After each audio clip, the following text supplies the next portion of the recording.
Welcome, everybody.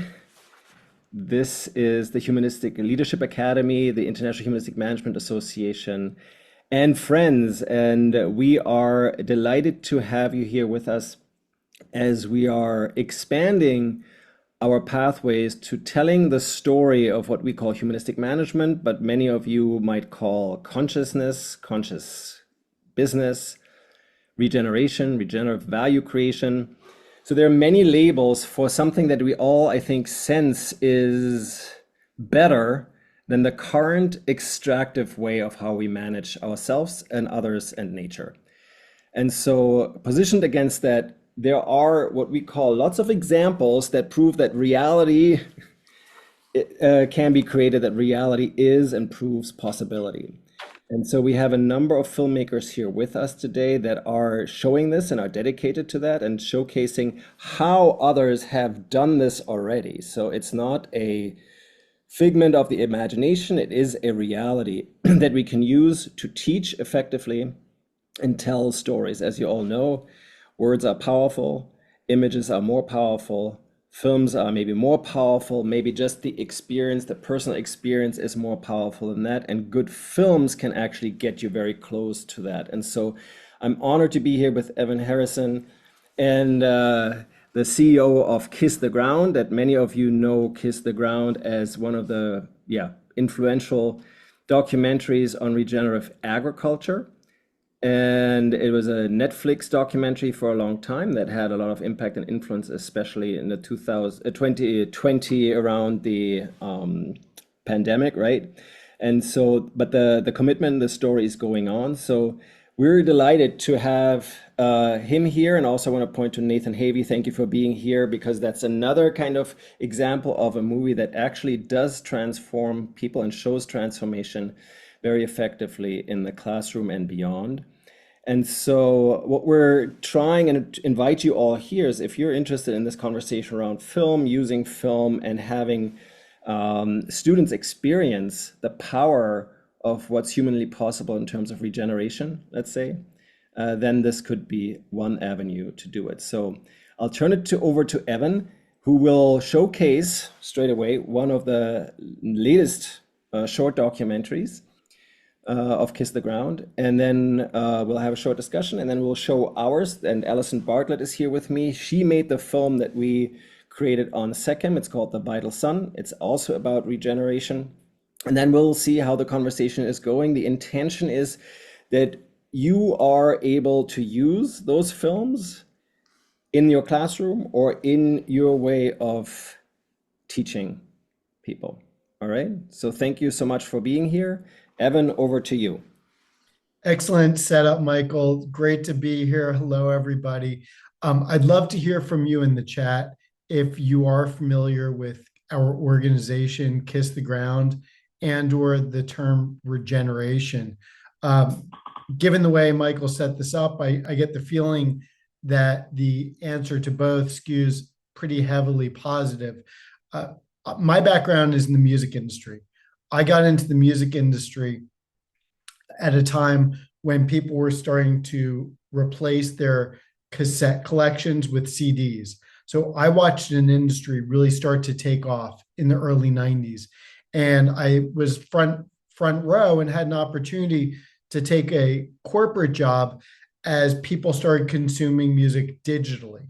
And I bring this up because I watched an industry change. In some cases, it seemed to many gatekeepers like it happened overnight.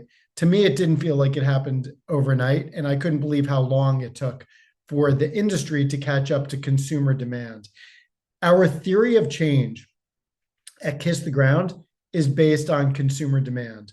We are focused on getting awareness for regenerative agriculture and healthy soil to the tipping point. And the feeling is, when consumers are searching for regenerative products and services that aid, not everybody's going to understand how soil health and gut health really are, the same thing, how it works the same way. Not everybody needs to understand the science and needs to understand the data, but we understand consumer data. And what we found is only 4% of the US adult population knew what regeneration is and how it ties to healthy soil and the health of our planet and our health. So we said, all right, we need to tell stories every day to get that message out and to meet people where they're at, very importantly. While an 11-minute mini documentary is incredibly impactful, as the film in 2020 was incredibly impactful, as the film that Michael and Allison created, I'm sure you're all going to agree, I mean, really moved me. We need to be telling stories every day and really meeting people where they're at in their consciousness journey, as Michael said. So that is our theory of change, that we need to show up every day, meet people where they're at, and drive consumer demand for regenerative products. Regenerative products are hitting the shelves at a 72% year over year CAGR. So what that means is the food industry is already reacting because they know that people are searching for foods that tie to better health. The planetary health is an added bonus. So with that as a setup, I'm going to roll film and we'll see if you have any questions. Oh, share screen first. I usually use Google. Let's see how this works. Share. There we go.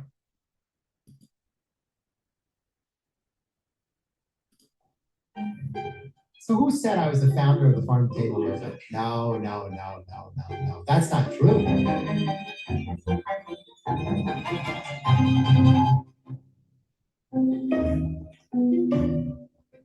We talk so much about how unhealthy, destructive, not delicious our food system is. We rarely talk about how promising it is.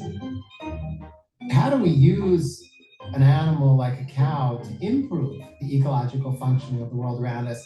Up until very recently, 100 years ago, a cow was a dual purpose animal. A lady cow would be milked for much of her life, and at the end of her life, she would become beef. Grazing on pasture lands and open spaces is what they've done before we've even thought about putting them into feedlots and pumping them with grain. They take a little bite. The manure is going to help with the fertilization of that area as well. Get the plant to start to grow, put down roots. They're grazed and they're moved along and not overgrazing areas. It's a way of regenerating the soil.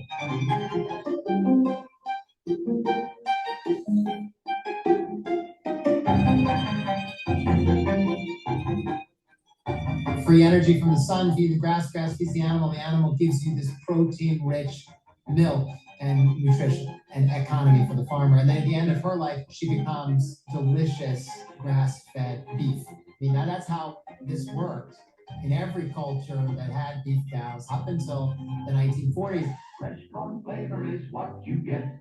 Toasty, crunchy, sparkling. It was a baby boom post-war issue. Corn came on the scene as a very productive animal feed. And so you could all of a sudden grow a lot of corn very cheaply. And you could fatten a cow very cheaply off of that corn.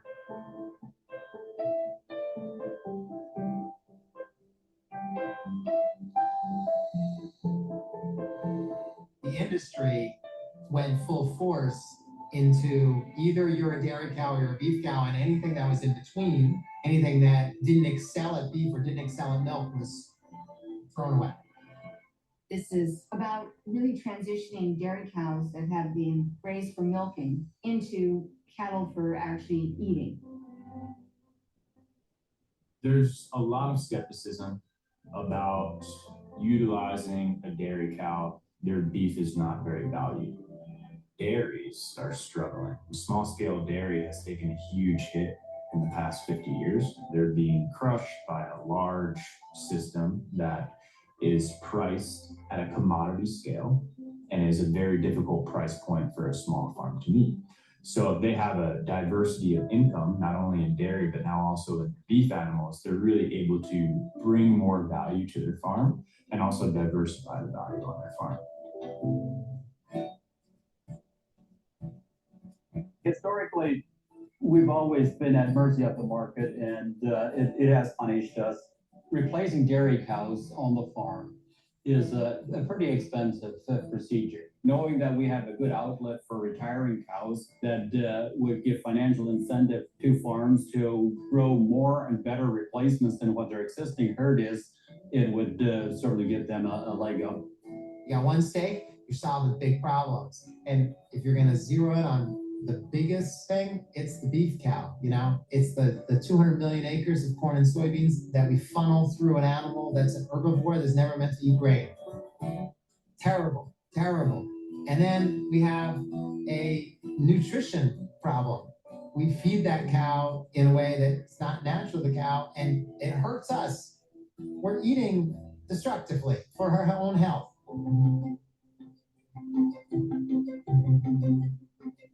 Tim Josephs of Maple Hill, I think, made the first connection. Tim and I met at a conference, and we had this conversation that dairy cows, if they're grown right and cared for right, after they dry off, they seem to fatten very easily. And if they do that, they give just a tremendous eating experience for the consumer. Ryan called and said they're looking for cows, and said, hey, we got one that's doing really well for us. He's ready for harvest, and it grew from there. There are many farms out in, especially in northeastern part of the U.S. that could benefit greatly from this this program. Got date of births and breeds. Got that. Beautiful. The bigger one, she's pretty good shape, though. That was tracked for a while. I think maybe like 14 for that.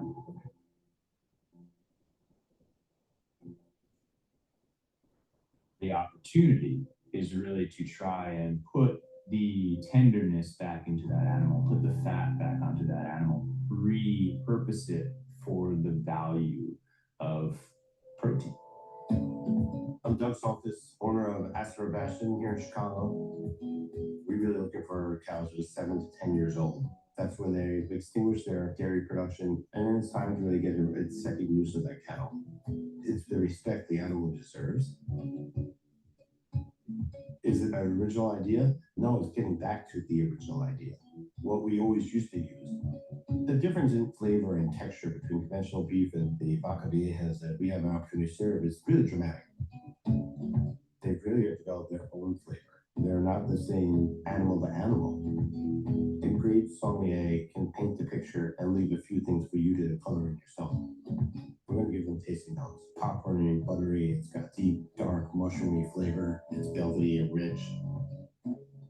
We're all very accustomed to seeing one view of beef.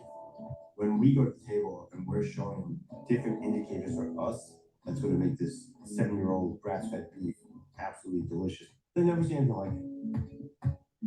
The real takeaway is looking for the diner is just to start to understand the nuances of different cattle, to have respect for older animals, and to start realizing that beef should have texture, deep flavor, and individuality from state to state. Retired dairy cow beef is going to explode over the next 3 to 5 years. High-end restaurants that mention a farm or the type of onion on the menu will need to serve this. I believe this is the next farmers market movement. The more we can connect to the ranchers and show them that the value of their beef is there, they'll start to have this amazing 10-year-old cows they've invested so much time and energy into. That'll be worth $45 a pound, not $4 or $5 a pound at the local markets. And that's the real win. The color of the meat and the fat are really great. If you want to grade beef as prime or any kind of sort of consumer grade, all those animals are about 3 years old.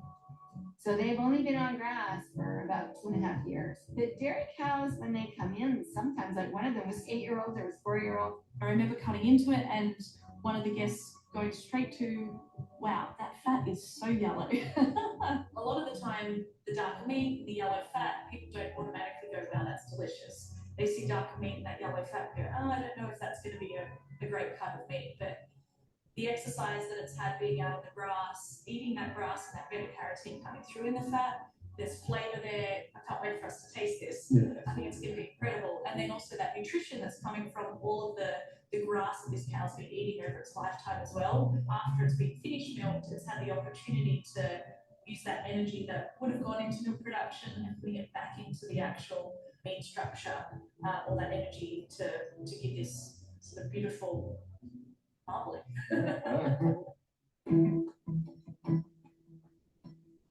Ultimately, if we can put it on a plate and someone can taste the difference, they're going to understand why we're doing this.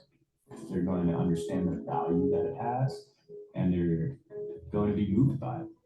Here we are around the table with these stakeholders and stake eaters, and you start to realize like how possible it is to change the food system. But you need everybody at the table. We got the experts around the table. What do we see? This kind of bites, it's more consistent in the mouth and it doesn't dissolve. And I think it's always something nice to have a firmer but very tasty bite. I never thought of this before. Just by putting the label grass-fed on, you're standing up and saying, I'm different. But that's crazy. And you can see by the veins that we looked at in the kitchen, it's what the cow wants to be. It wants to eat grass. You have a taste of this and you feel satiated. And there is a DNA switch that gets activated when you taste something that's fully flavored. If you could feel satiated with meat, you'd eat less meat. If treated right, it is one of the most regenerative animal husbandry opportunities we have in front of us. If you create healthy soils, then all the nutrition in those soils goes into the plants, which then transitions to the cattle. And then that also then transitions into the environment as a whole. So you actually create more functions within your ecosystems. It's a really holistic, not only tasting and sensory, but we're also thinking, okay, how can we make all of these ecosystems better? Chefs have been influential in bringing new ideas and new tastes to the American landscape. Chefs unite around one thing, it's flavor. It doesn't matter what your belief system is prior to tasting that meat. You are converted when you taste this. The cow sculpted what's behind me. There isn't a better example of supporting landscape than through the dairy cows.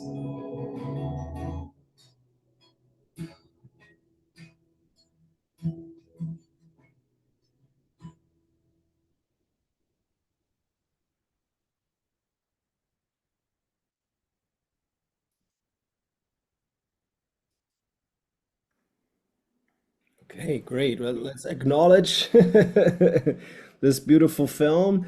And I hope that you got the reality proves possibility in terms of just like using nature and the intelligence around food and growing soil, etc., where most people feel that meat is the problem, right? And it may be meat is the problem, but it's more how meat is grown and served and used.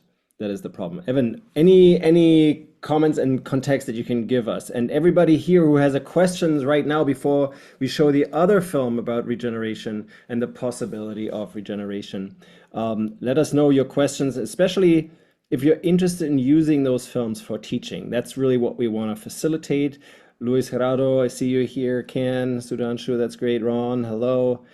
Everybody that has some ideas also how we can spread the adoption of this kind of insight. I think it is a possibility for grounded hope that many of our students are lacking, right? So Evan, any comments, Yeah, first of all, I hope the audio was clear. I just saw the message from Sandra now. What I will tell everybody is while a lot of our work over the course of the last 4 years focused on the United States, we are now starting, and this is a great entree, to expand our work outside of the United States.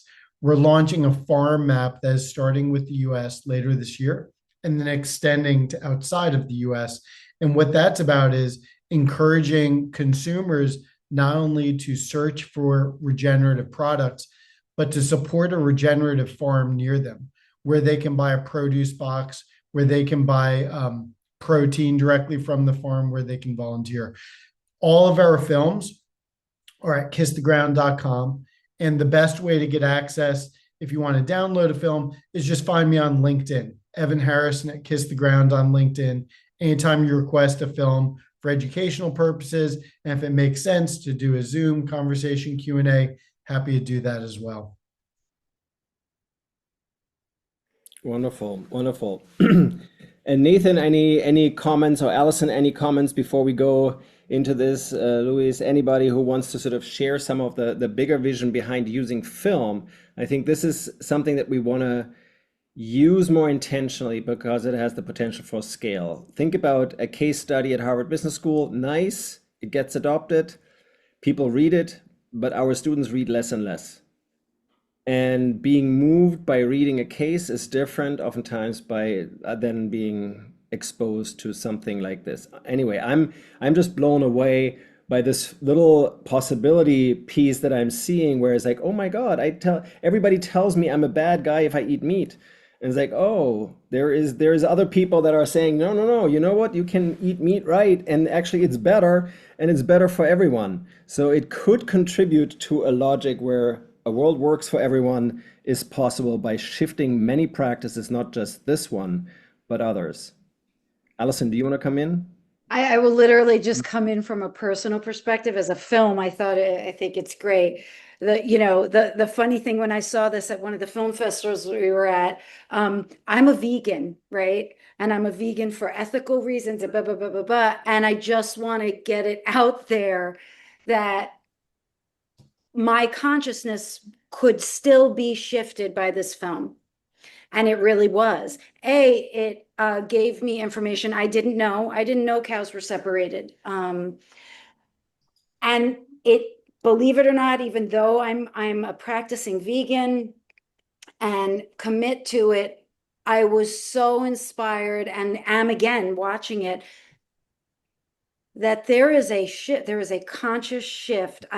Everyone who spoke was dedicated to shifting the way we eat and taking care of each other and the planet, even in this way, which I do a different way about. And I think that's the power of film. I could sit in this climate, I'm on a completely, everyone's so polarized, right? So someone would say, well, why would a vegan watch this? Well, I want to thank you, Evan, and your team, because even in my practice and my beliefs and what I do, I was so shifted, and I'm inspired, and I want to know more.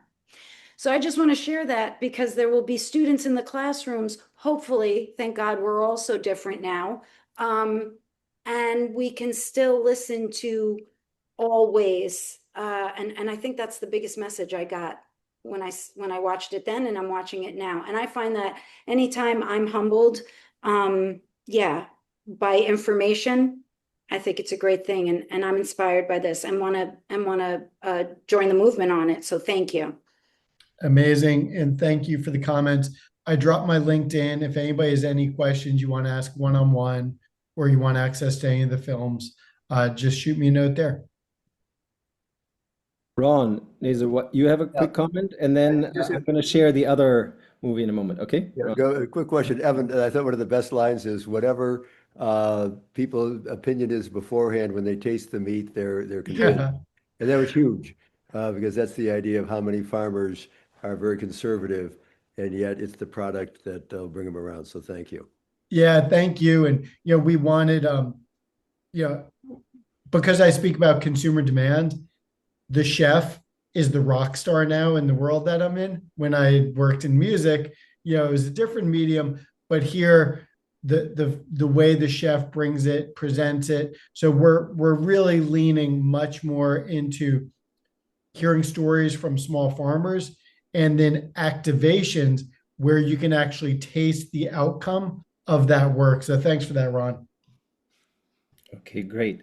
Well, I'm honored, and thanks, Evan, for just like the time and the collaboration on this. And I want to see more of that. Actually, I'm just putting it out there. And Nathan, hopefully we get to talk more also, and just like what do we see as possible as sort of a strategy to disseminate these ideas and possibilities more. And everybody here, think of yourself as a multiplier, right? Because if you can show this, if you can share this in different ways consistently, I think it can help transform consciousness like Allison was just sharing. So I'm here to share with you a film that Allison Bartlett created that won an award at Tribeca. It is also about regeneration, and this time in the context of Egypt and regenerating a desert. Most of us don't think we can salvage deserts, but we'll have more of them coming soon thanks to climate change. So here is maybe another practice that can help transform how we think about human possibilities and business.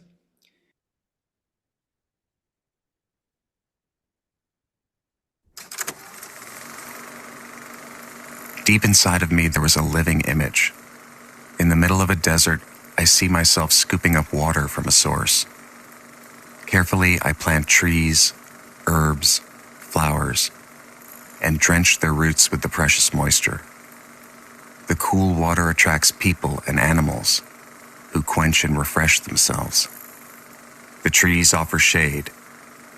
The land turns green.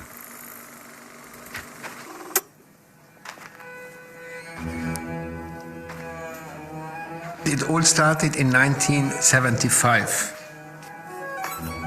It was just after the war. This peace movement coming and some hope for a peaceful future. And this was the reason that my father then decided to take the family to Egypt to show them his home country. Coming to Egypt from Austria, where we were living in a small village where we have 8 months per year snow. And then going into the desert, meeting the camels, seeing the pyramids, going to the temples, visiting these people living in clay houses and without electricity and without water and wastewater and so on, was just impressive for all of us. And I'm speaking about my sister, my mother, and myself. Is an interesting example of this issue of inner coal and outer coal. He felt strongly the outer coal of Egypt when he came here in 1975. Something was needed, and he was ready with courage to do things which are really crazy. And at the same time, he had his inner coal, and as an inner coal, he had this continuous search for truth, for science, for understanding what is it, what we miss out if we reduce our world to the material part of it. You know, it was desert. It was really some little trees. And then he told me, here we will make a school, and here we will make a cheese factory, and I will build you a palace over there. And of course, the palace I didn't believe, but all other things, I was quite sure this will happen. Sikkim can be a model of what humanity can do in a very figurative and literal way, in a sense of turning a desert into an oasis. If you want to bring back life into the desert, it needs water. There's no life without water. And if you're going into the desert in this place here, for example, in the mother farm of Sikkim, where they started in the very beginning, it is a little bit in the outskirts of the Nile Delta, which is very rich in water from the Nile. The water what we are using here is mainly through a well which we are digging till 20 meters. But it is basically coming from the underlying water of the Nile. So the underground water is fed by the Nile. So what's powerful about this example is that you literally turn desert into a paradise of sorts that you oftentimes don't know is possible. In a certain way, sometimes we have to dream with something and then a little bit to achieve little bit objectives over the years to achieve the long way dream. So the magic works. Sekhem means vitality of the sun. Look, most of the planet is desert, and with climate change, we're going to see more and more land becoming dry and barren. With Ibrahim's strong belief, along with the collective vision of others, 40 years later, this area has been completely transformed with healthy, flourishing soil. Healthy soil equals plants. Plants that are now responsible for several highly profitable companies that produce medicine, food, and clothing. Companies that are leaders not only in Egypt, but worldwide. And how did they do it? take excess carbon out of the air, and put it in the soil. That's it. Done. This didn't just regenerate soil. It regenerated a community. So I come here, of course I chit-chat a bit with my colleagues in the morning, and then we start the morning circle, where we all come together in one circle, all the employees. We come around one tree and we look at each other, see who's here, see who's not. I think this circle has magic. For the SECAM community, it's a very, very important ritual, because it's really what shows this piece of social art in action. When people from very different walks of life are just joining in this circle, and each one of them feels at home.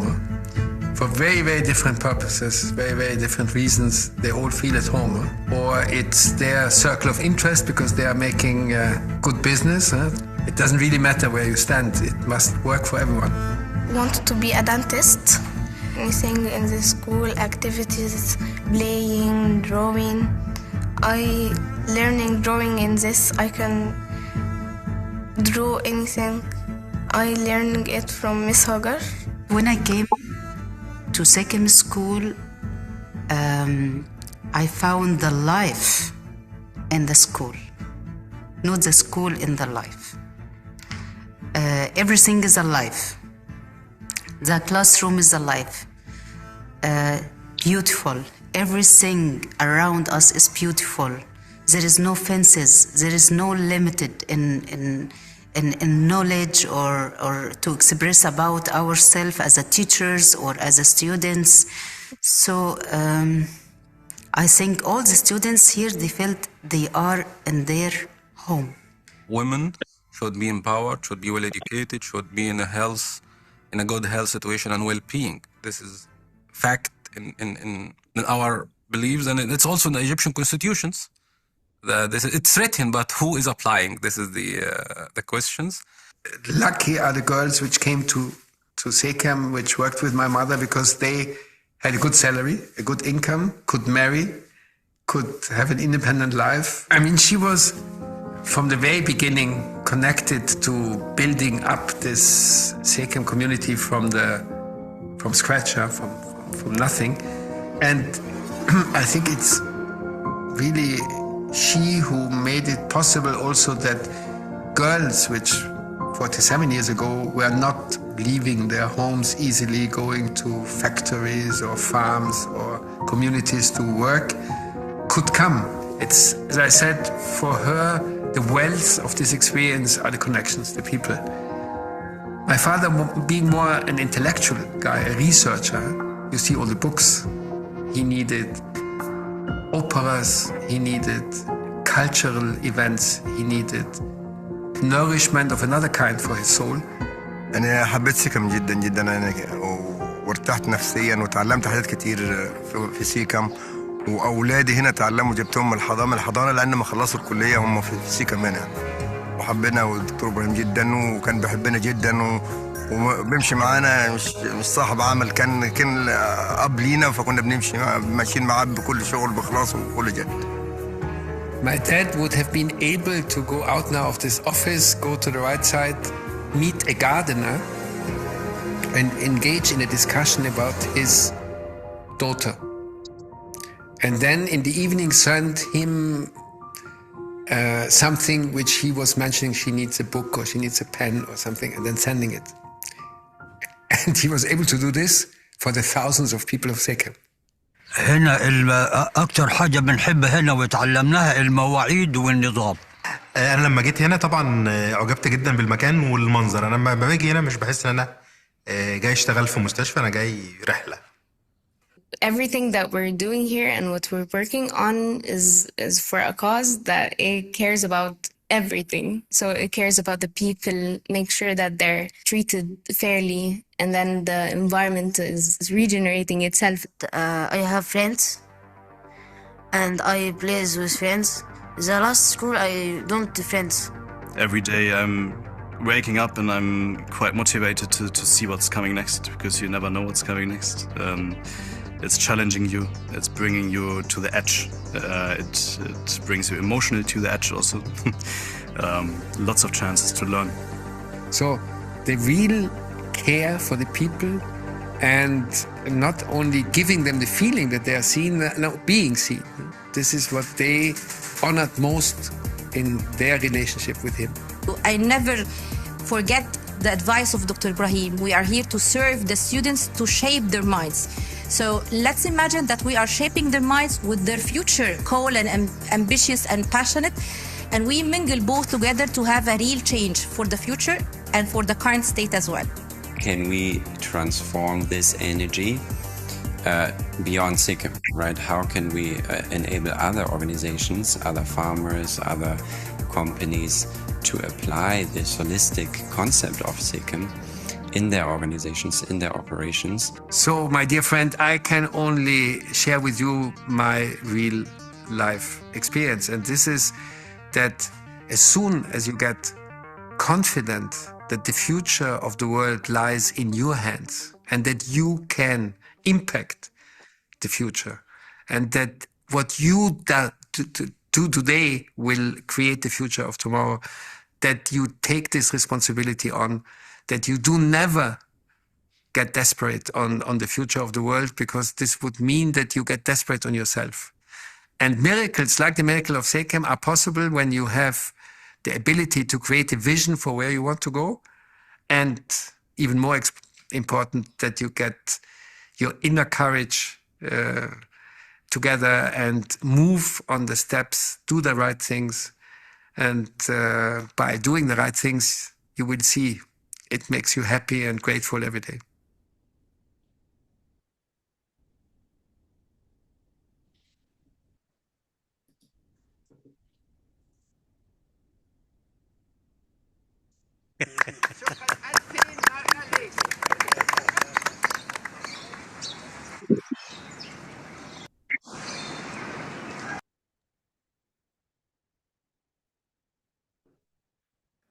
Okay, great. Well, thank you, Allison. Anything that you want to share with us about making this film and why you did it, why you're taking the time? And anybody who does not know Allison, check her out. She was Gina, I think, on Sesame Street. So if you grew up with Sesame Street, you might know a younger version of her that was already an educator, a humanistic educator, I'd say. And now she is transforming her gifts to do many things with many other famous people, including Ben Stiller and others who narrated this because they're connected. So we want to leverage that what we have in a way to get more attention for the kind of stories that I think are not told enough. So Allison, thank you again for doing this. Maybe just over to you. Anything you want to share? Yeah, thank you. And yeah, as documentarians, those of us, Nathan and Evan and anyone else who's on this, as documentarians, I watch the film and I forget, we just go into the worlds of these people and cultures and other worlds, and we tell their stories. And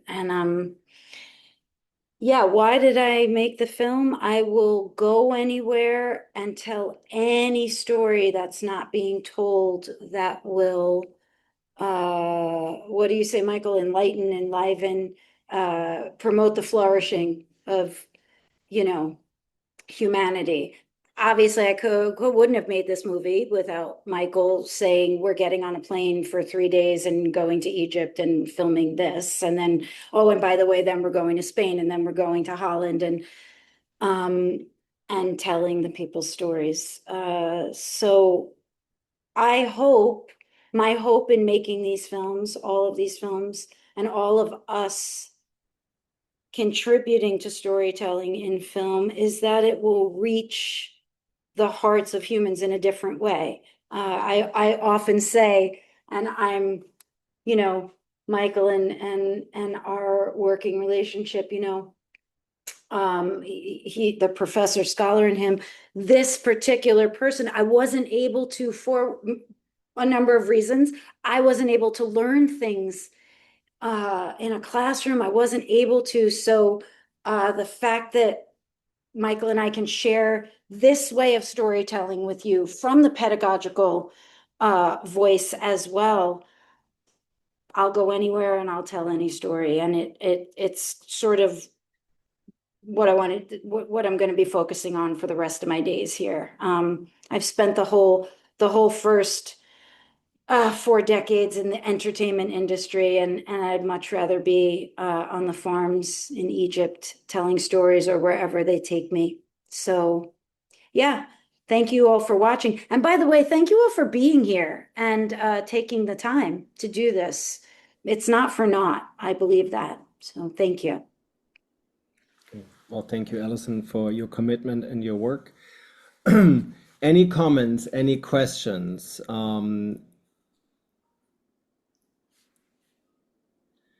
Evan, Nathan, any feedback? Luis, yes, please.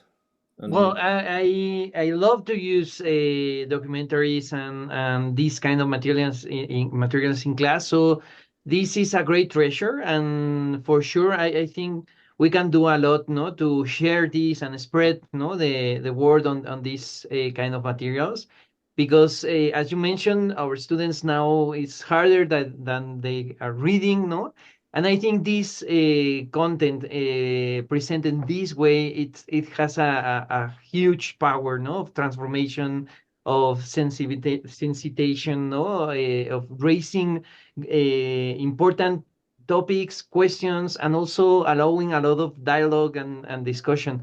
I was commenting, Michael, that yesterday we used one of the videos that you produced around Mondragon, and it was great, no reaction. The discussion was great, and they were MBA students from different parts of the world, and you have something in common, that you are paying attention, and you have other materials to complement, no, the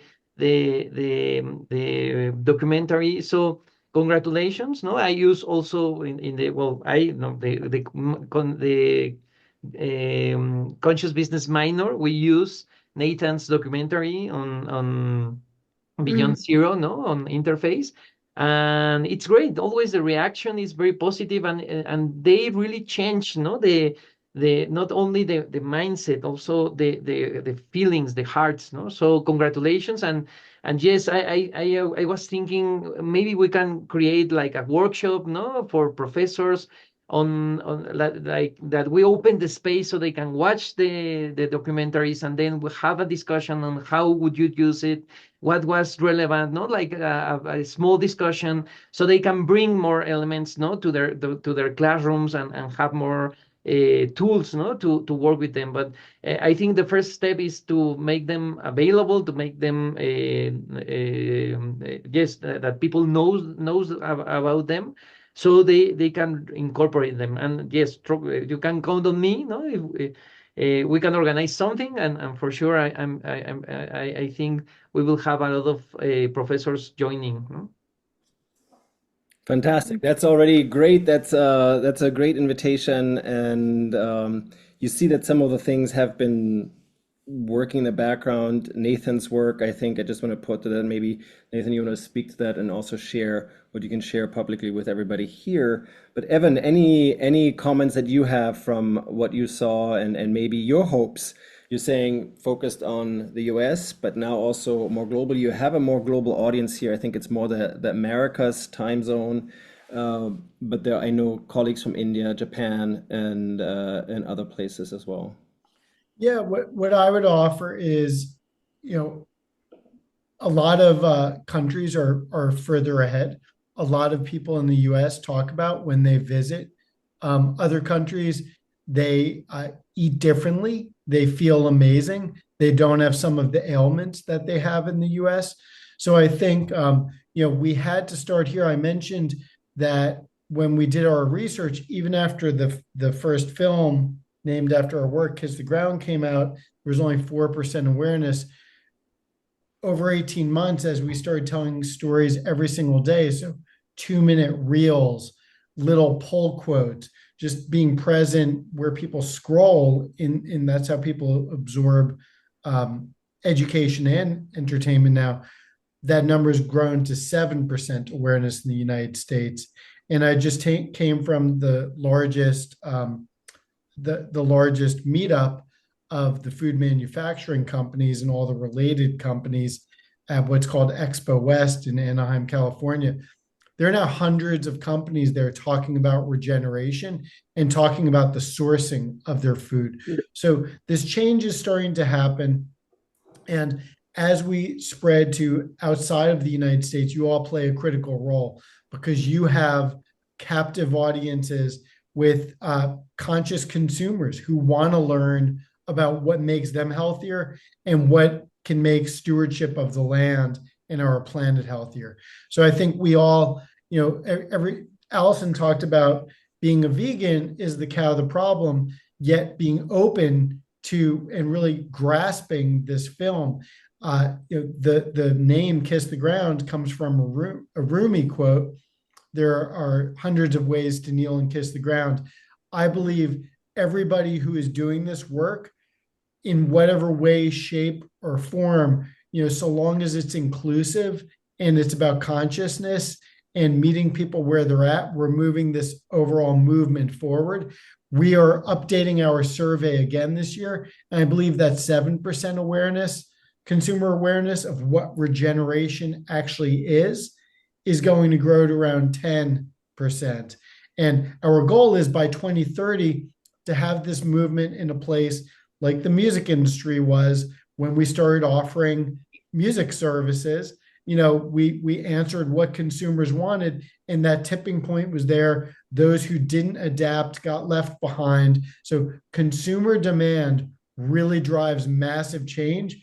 And what's really fascinating to me is that last mile, as you're getting towards the tipping point, happens so incredibly quickly. And I believe we're about 3 to 5 years away from that feeling. Wonderful. That's like a clarity of vision and goals. That's fantastic. And measuring that way is exciting. Nathan, can I invite you? If anybody else wants to come in, please let us know. But Nathan Havey has done a fabulous movie, has made a fabulous movie that Luis has mentioned, Beyond Zero, which is the transformation of Interface, the carpet company in the United States, that my students respond to very well, love. And so I encourage you to check that out. But Nathan, thank you for being here, and maybe you will just some of your reactions and maybe hopes for. Sure. Yeah, I think that the biggest thing I think that maybe unites us. I met and had the chance to work with Luis Hidalgo a little bit, but most other folks I haven't had the pleasure of meeting yet. But I think the thing that unites us is trying to figure out how we can get the next generation educated to pursue a more expanded scorecard for capitalism, something that leads us to perform not just in financial capital, but in environmental and social and human capital also. And I guess the thing that I'd love to do is just to hear from some of the educators that are here. I'm not an educator, and I'd love to know what you saw, what you find would be useful, what you wish you had to be able to sort of realize your vision in the classroom, because you have a few filmmakers here with you today, and your feedback would be really, really instructive in how we construct the things that we're working on. So I'd love to sort of yield the time and just have that question go out to everybody. And specifically, I'd love to know your reactions, and I'd also love to know like what you wish you had if you're not seeing it yet. Wonderful. Thank you. And Ron and Dwight are here, who have created one of the most advanced sort of university spaces in Presidio that is teaching that mindset and has been for a long, long time. I don't know if any one of you, Ron or Dwight, want to come in and just share some of your needs and maybe what would be helpful, specifically working with filmmakers. This is Dwight Collins. A pleasure to be here. It's been a while, Michael. Pleasure to be back and be part of this. I teach at the Presidio Graduate School in San Francisco, MBA in Sustainable Management, an elective course in regenerative business practices. And it's very exciting. I have 2 co-teachers. We do it every fall. And I will definitely use all these films in our course that we're seeing today. And We're looking for ways to inspire our students. We have them go out and analyze companies to see who are trying to be regenerative, companies in all industries, and how they're doing and so on and so forth. And to have examples where it's actually being done is really important for these students to enhance their confidence in going out that way. Yeah, Anything that you're missing, Ron? Oh, sorry.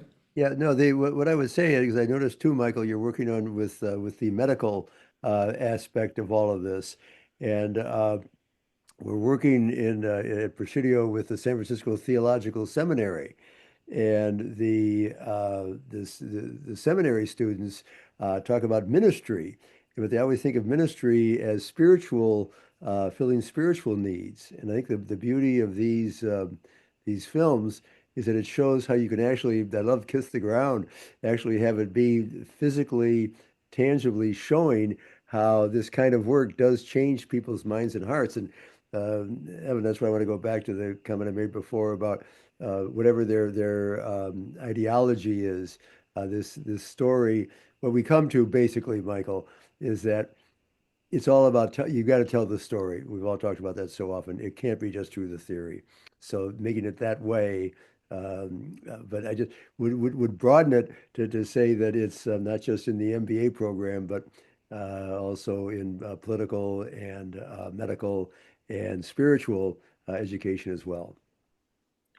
Right. And you speak as a marketer, and I agree. I mean, there's nothing more important than shifting the overall narrative, right? Right. Film is one way, but how do we create the story of what humans, what business can be, what humans can be, how we can actually survive and thrive? I think there are so many possibilities that currently are overpowered by this destructive, extractive, psychopathic approach to leadership and business specifically that has taken over the world rapidly, that will predictably fail, right? So the question is, what will be there as an alternative, and what are sort of the scaffolds that are in place to do this at scale very quickly? And I put one thing in that I know oftentimes people say they need teaching notes. Honestly, I don't know if that's something that's helpful to professors here, but I put a link in where we did do that. I wonder if Nathan and Evan, if you've had those requests for teaching notes, and I think you also offer them. You have them. Maybe you want to speak to that. But is there anybody that sees another gap, like what Nathan was asking? Is there another gap of what would help you as professors, educators, administrators to be more effective? Yeah, Luis. I think one gap that I find in I teach in Mexico. So one of the comments that always arise after watching this kind of documentaries is, but do you have examples from Mexico? No. So the local experiences, the possibilities that we have around, no.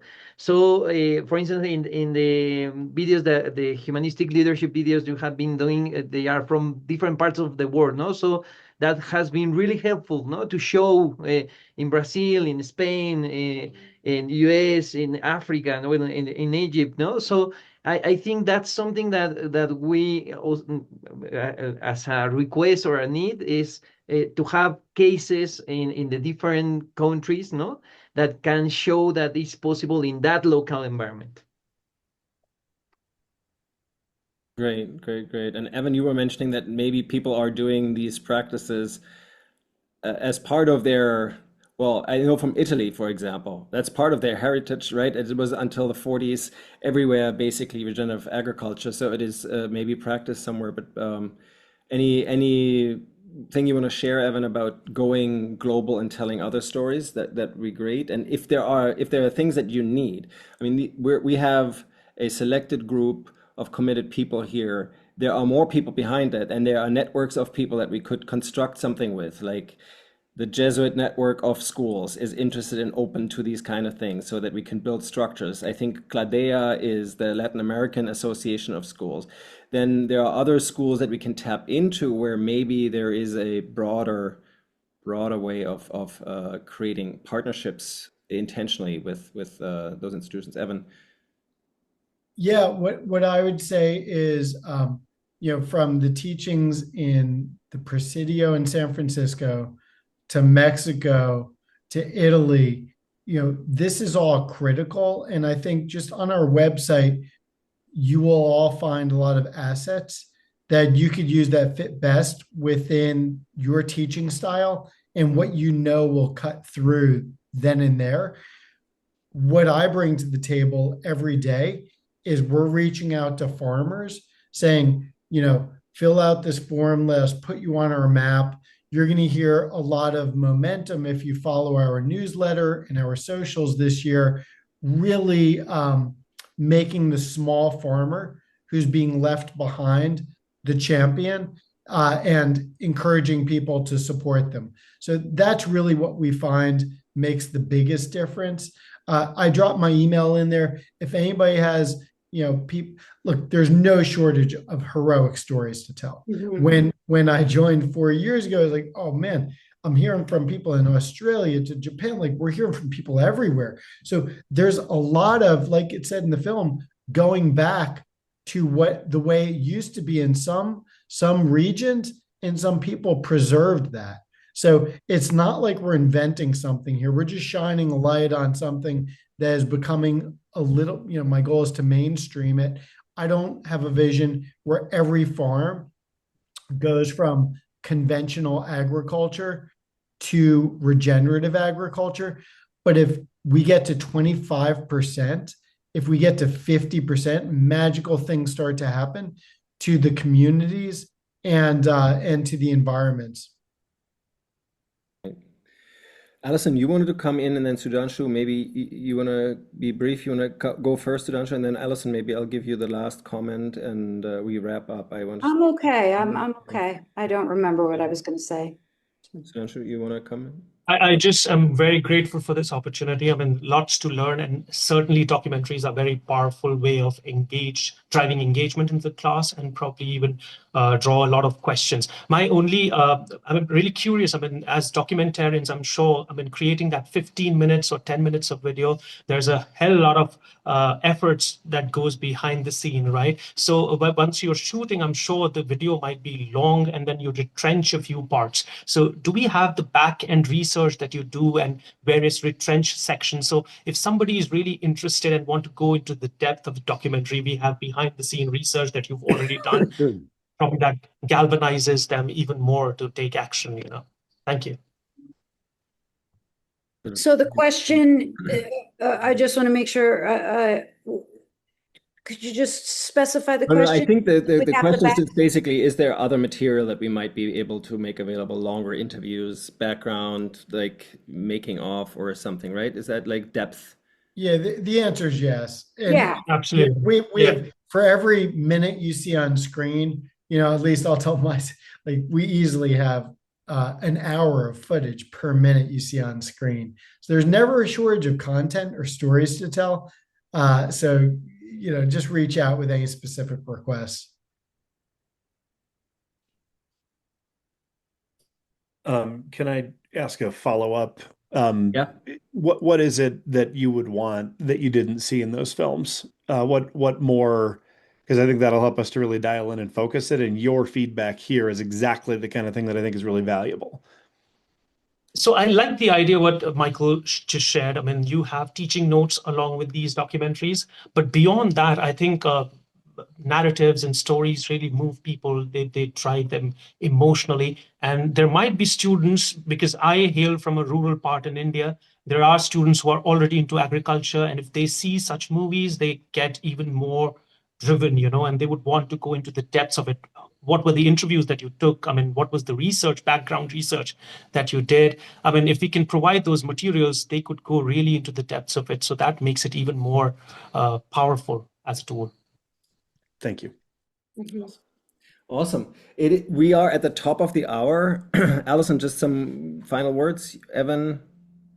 Just thank you. And that really helped. Yes, there's so many stories. There's so much research. I'm moved every time I watch other people's films and even the ones we make. So yeah, thank you for being here. And Michael, thank you for putting this together. Yeah, well said, Allison and Michael. Thank you for being the connector, bringing everybody together here. Yeah, everybody here plays a role in the movement, and it's really inspiring to see so many folks show up. Anybody reach out with any questions in any way we can help? We're here to really keep driving momentum, and we can't do it without expanding audience.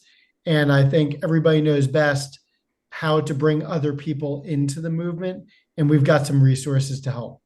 All I want to add, Michael, is that we help students at Presidio and the seminary do their own film, be inspired by what you're doing, and then have them make their own. Good. I love hearing that. I love that. Excellent. Well, thank you all for being here, for the time that took, and to be continued. If anybody has any contacts to companies that want to support this kind of work, like additional edits or financing or something for this, that let us know. Right? We're always open to conversations around this as well. And yeah, thank you everybody. To be Thanks, Michael. Thank Have you a great so rest of much, your day. everyone. Yeah. Thank you, Allison. Have Thank a beautiful day. Thank you. Thank you very much.